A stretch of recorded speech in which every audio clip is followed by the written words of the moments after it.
Aujourd'hui, nous traversons une crise écologique majeure.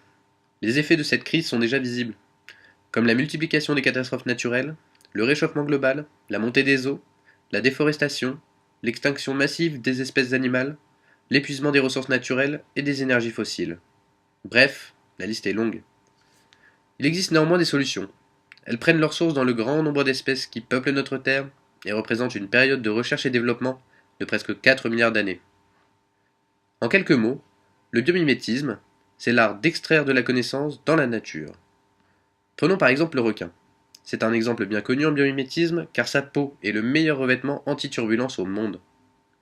Nous pensions que l'aérodynamisme était plus efficace grâce à une surface lisse. Mais le requin, avec ses milliards d'années d'évolution, réfute cette croyance car sa peau est composée de fines écailles qui lui permettent de se propulser dans l'eau avec un minimum d'effort. La peau du requin est donc bien meilleure que les revêtements des sous-marins nucléaires pendant la guerre froide.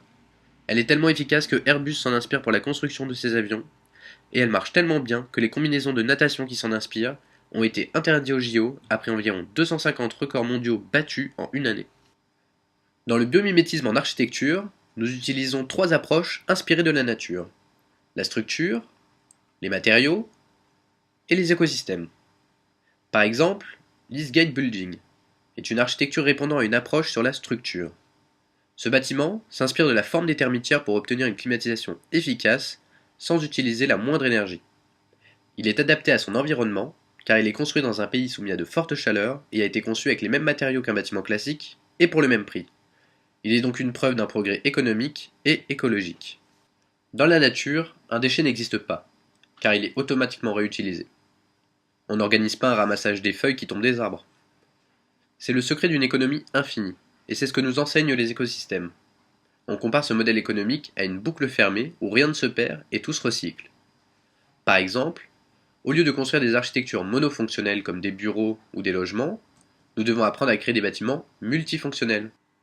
Certains architectes ont même imaginé une architecture qui réunit une ferme verticale, des bureaux, des logements, de l'énergie éolienne et solaire et une station de recyclage.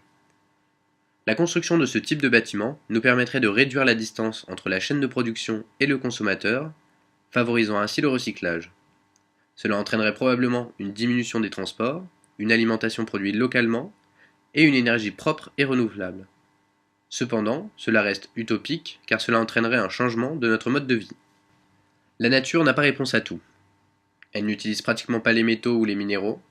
Elle n'a pas non plus de médecine moderne, de moteur ou tout simplement de roues.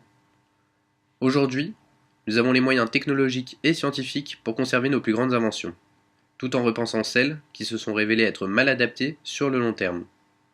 Le biomimétisme en architecture est l'aboutissement cohérent d'un changement qui est passé d'une tentative de soumission de la nature à sa préservation.